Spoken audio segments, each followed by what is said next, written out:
जब शादी की तुमने उससे तो तुम्हें लगा कि जीवन साथी मिला है, पर मिला एक माँ का बेटा।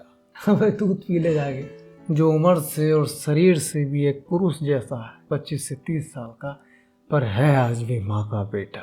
शादी तुम्हारी हो गई एक मम्माज बॉय से, जिसके प्रेम ने, जिस माँ बेटे के प्रेम से आप इतनी ज्यादा भावनात्मक दुख में आ गई कि हर वक्त सिर्फ घुटन महसूस करती हो।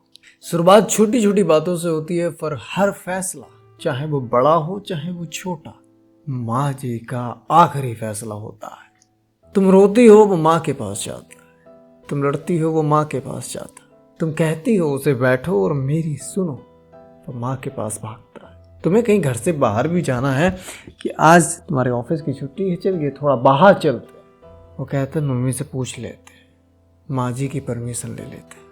तुम्हें कुछ बनाना है, तुमने पतिदेव से पूछा, उसने कहा माँ जी से पूछा।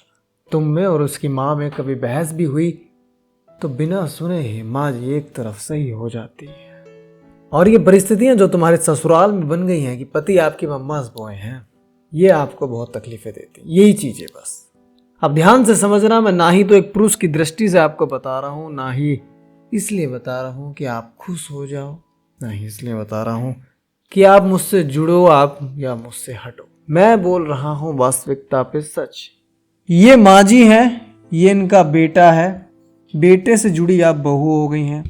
बेटर होगा, देखिए मुझे आपको ठीक करना है। आपके पतिदेव और आपकी सासू जी तो बिल्कुल ठीक ही है। ये जो माँ जी है ना, ये जितनी भी हरकतें आपके पतिदेव करते हैं, ये मम्माज बॉय नहीं है, ये एक माँ का बेटे से प्यार है।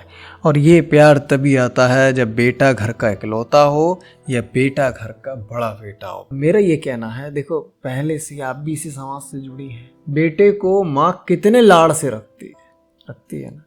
बेटे माँ के सगे रहते हैं, बेटियां बाप की सगी रहती हैं। ये जो आपके पति हैं, इनका माँ से लगाव है। बेटर होगा कि आप भी माँ से ही लगाव रखें, उतना सम्मान उतना प्रेम दें उन्हें, ताकि आपके पतिदेव खुश रहें, ना कि दुश्मन बन जाएं, सारे कनेक्शन खत्म करके केवल अपने पति से मतलब रखें। अब आप कहेंगे कि हमारी सासू माँ ऐसी नहीं है, हम कितना भी कुछ कर लें, उनकी निगाहों में मैं हमेशा दुश्मन ही बनी रहूंगी। एक बहू हूँ तो दुश्मन हूँ, ऐसा नहीं है। आपको उनकी निगाहों में अच्छा बनना ही कब है? कौन कह रहा है आपसे आप सास की अच्छी बनिए? आप तो अपने पतिदेव की अच्छी रहिए, पतिदेव को अपना अच्छा बनाइए। आपको बाकियों से मतलब क्या है? एक पति की फैमिली में आते हैं, मतलब एक पुरुष की फैमिली में आते हैं उसके माँ बाप, बीवी और बच्चे, पर वाइफ की फैमिली में हमेशा आएंगे पति, बच्चा और उसके माँ के वाले माँ बाप। सीधा सा लॉजिक है। अगर पति कहता है कि नहीं मैं किसी रास्ता खत्म करो तो मेरे माँ बाप को फैमिली में समझो, तो भाई पति भी तो समझे उसके माँ बाप को अपना। तो चीजें हैं, ये रियलिटी बता रहा हूँ मैं आपको। ऐसा मेंटेलिटी होती है एक वुमन की और एक हस्बैंड की। आप चाहें तो इस गृहस्थी को, मम्मास बॉय को धीरे धीरे कम कर सकते हैं या खत्म भी कर सकते हैं। करना कुछ नहीं है। देखो ये जो बेटा है ना, इनका आज 25 साल का, ये माँ का सगा है, माँ ने प्रेम दिया, ठीक है। आप भी सगी रहें, आप भी प्रेम दें तो आपका सगा बन जाएगा। अब ये व्यक्ति एक का ही तो सगा बने भाई। 8 घंटे इसका सोना, 8 घंटे खाना पीना, नौकरी वगैरह, अब 8 घंटे में कितनों को प्यार करेगा? प्यार तो तुम्हें भी देगा। तो आप भी तो इसे प्रेम करें, तभी तो आपका ये सगा बनेगा। पर आप तो लड़ती हैं इससे कि तुम हमेशा मम्मी की तरफ जाते हो। इसे और लगेगा, देखो सास बहू करने लग गई आके, मेरी माँ की दुश्मन बनी हुई है, अच्छा खासा मैं तो हूँ, चलो अपनी माँ की सेवा कर दूंगा, इस बहू पे क्या उम्मीदें रखूँ? कहीं ना कहीं ये आप ऐसा बना रही हो उसे कि तुम माँ की ही सुनो, तुम मेरी सुनो मत, क्योंकि मैं तो दुश्मन हूँ, क्योंकि आप हरकतें ऐसी कर रही हैं। मैं ये नहीं कह रहा कि आप मुझसे नफरत करो, मेरी बातें मानो। ध्यान से समझिए। देखिए मुझे आपको खुश करना होता तो आपको सही कह देता, पर सही कह के आपको होगा क्या मालूम है? बीमार आप हो, मरीज आप हो मेरी निगाहों में, पति आपके ऐसा करते हैं, पर आपको सही भी कह दूं आप सही हो, पर इससे इलाज क्या है आपका? कुछ भी नहीं। सुधार आपको ही करना पड़ेगा, क्योंकि वो जो दूसरा वाला मरीज है, जो पति देव है आपके, वो ऐसी बीमारी है जिसे समाज पूरा सर्वोत्तम, गुणवान, अच्छा, पवित्र मानता है। जब सभी उसे सही कहेंगे तो तुम्हारे गलत कहने पे तो तुम ही गलत बन सकती हो। हमें गलत और सही कहना ही नहीं है।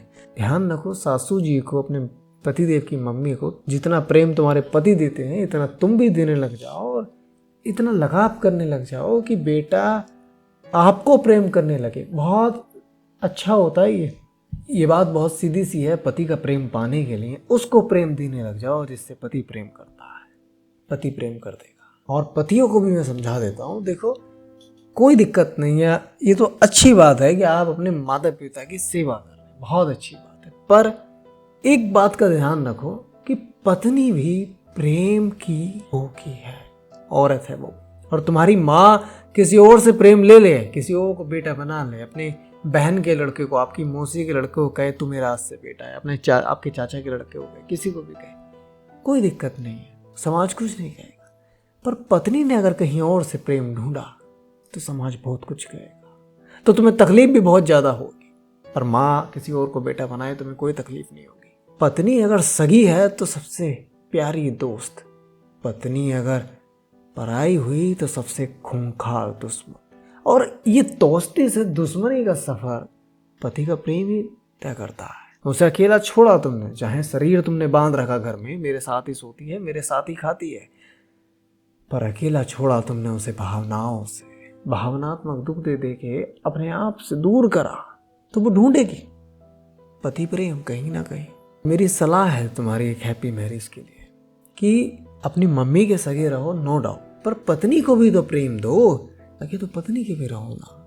पत्नियों को भी सलाह है कि सासू को अगर बेटा बहुत चाहता है, बहुत आपका पति अपनी माँ के पीछे बहुत है, तो आप उस सास को एक पराई स्त्री समझ के दुश्मन मत बनो कि मेरा आदमी इसे बहुत प्यार करता है, मुझे नहीं करता। बेहतर होगा आप भी उसे माँ समझ के उस बेटे की निगाह से प्रेम करें, आप बन जाए बेटी। आप पराई स्त्री क्यों समझ रही है, माँ है उसकी, समझे थोड़ा सा। इस तरह से अगर आप सोचें, इस तरह से आपका पति भी सोचे, तो गृहस्थी थोड़ी सुलझ सकती है। बाकी तो जीवन का दुख चलते ही रहेगा। नमस्कार। बाकी मुझसे कोई व्यक्तिगत बात करना चाहते हो तो इस नंबर पे मुझे व्हाट्सएप कर दीजिए।